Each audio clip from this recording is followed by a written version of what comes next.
any other do's or don'ts that you'd recommend for people when starting to work with a mortgage lender like yourself? Yeah, before you even start. So in other words, like I talked about in the beginning, do that your own homework. Do not. My number one thing is do not try to do something yourself for what you think is good. I get a lot of folks that say, "Oh man, I'm about to go buy a house," and they pay off an old credit collection. Believe it or not, that could hurt your credit. You'd think, "Well, that doesn't make sense." It doesn't make sense, but it's the reality.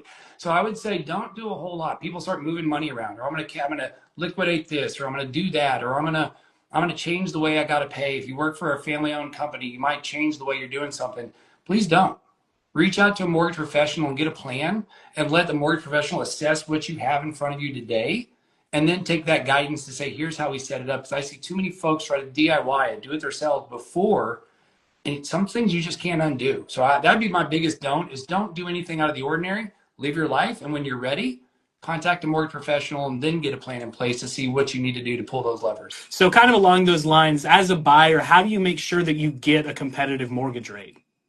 Again, it goes back to the how do you pick a good lender? It's have the conversations, ask the questions, and I mean I can tell you very simply, like with all the numbers you're going to see, it's three things you need to compare, right? A loan origination charge. If you don't remember anything else, loan origination charges is the fancy mortgage way of saying what are your lender fees, right? So no matter what I want to call my fees, to lump them all together, it's origination charges.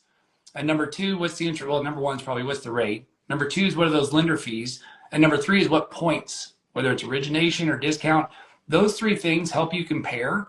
But again, if you shop with somebody who you like, who you trust, and they're working to get your best interest, I know most of the folks I know in the industry will help you shop. Even if you say, man, I'm going to go talk to other folks, I want people to. I want you to know that you're getting a great rate, a great mortgage competitive program. And if that's us, wonderful. We win 4 out of 5 deals. I wish we won 5 out of 5.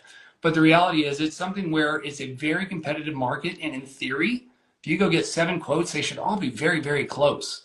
So if you do want to make sure you're an educated consumer, do your shopping. But I'd say just be forthright. I mean, have a great relationship with your lender. And I think that'll make the whole process just a night and day difference between if you hold the cards hot, close to your vest and you get a little sneaky. Because at the end of the day, let us help you pull back the curtain and understand what you're really getting. Refinancing is a sensitive subject for me because I see too many people fall victim and prey to, and I don't want to throw stones here, I really don't, but run your numbers. Answer your question, Joel, about your 6.5. There's no rule of thumb. You're like, oh, if it's got to go down a half a point or a full point to make sense.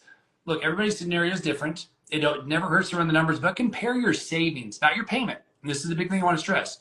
Not your payment. Your difference in your payment is cash flow. But if you've been in your home for somebody that's been there for 8 years and a 30-year mortgage and you get a new 30-year mortgage, yeah, the payment might be lower, but you may not be saving because you're resetting the clock. So really, it's important, again, go back to somebody who knows what they're talking about from a mortgage professional and figure out what is your need. Because right now, like 43% of refinances are cash outs. Equity's at an all-time high. I know you know this, Joel. Like we were talking about it, equity's at an all-time high. And so is debt, credit card debt. So it's a lot of cash outs are happening. Whether it's worth it or not depends on your need. If you're just trying to save interest, see what the savings are. If there's a need base, whether it's a home improvement, because maybe you're not going to move because now you can't find something you want. I think refinance is a very sensitive subject.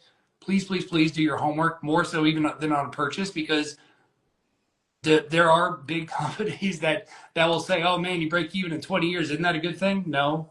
So do your homework on the refinance. That's the biggest thing I can stress. If you are thinking about refinancing, contact somebody who's going to do it right and make sure you know your real actual savings, not just what your cash flow is each month. And cash flow is important. If that's the goal, more power to you. So yeah, that's my soapbox. I'll get off that now, but yes, good question. Mark, so what's different for buyers of a newly built home versus an existing home? Both just kind of in the general buying process, and then when they come to work with you, how is their experience any different? Yeah, so from a mortgage qualification standpoint, what we find oftentimes is that a new construction home, it could be done in 6 months from now, 9 months from now. And a lot of times that may mean a new tax return shows up between now and then. So I'd say the biggest difference, getting the actual mortgage, 30 days to closing, there's not a ton of difference. It's the same process, same paperwork, what's needed. But because new construction can be so dynamic, whether it's a 3-month build or 9-month build, there's just a lot of gap. And I would make sure that you just have the conversation, one, up front, and then two, continuously throughout the process to let them know when things change. Because a lot of times people they forget. I understand that you're getting a house and you think, but 9 months, 4 months in, you get an opportunity for a big pay raise at work, but it means going from salary to commission. That could be a problem.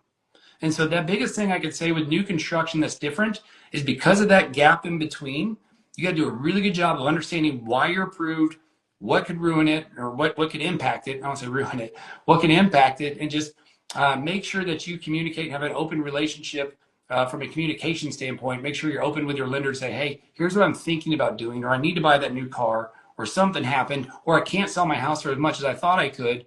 Now what? So I'd have those contingency plans in place, so it is more complicated just because of the timing that goes in between buying and when the house could be done.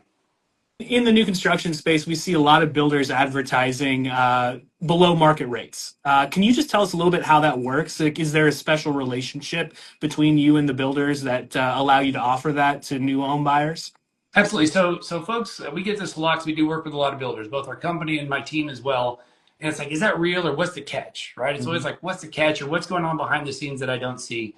I would say in this market, what's become, and again, not trying to get too technical, but in the last 2 3 years, since rates went from 3% to 8, now down to 6.5, builders have been doing a lot more forward commitments. And so what does that mean to you as a buyer? It means those rates are real. It means the buyer, the builder and the lender do have a relationship to work together that says, they're going to put a ton of money to help you get that, let's just pick a rate out of the air, 4.99 rate. Like some folks say, man, is that real? Ask questions, right? I can't speak for every lender and every incentive out there, but a lot of times it is, and it's because there is an existing relationship. And I wouldn't pick that to be like, oh, that's funny, or I wouldn't have a whole lot of doubt. The reality is builders need to sell homes. And when somebody says they can and they can't, they don't close, it costs the builder a lot of time and money. And so they do need a good lending partner to make sure that they close on time and accurate. So it's not because there's some funny business going behind the scenes. It just means it's a symbiotic relationship. We want to do mortgages, builders want to sell homes. It makes sense. But yeah, those 4.99 rate, or I've seen some like with crazy numbers. That's the part that I just think is really interesting, that these are real rates, and just ask questions and do your homework up front.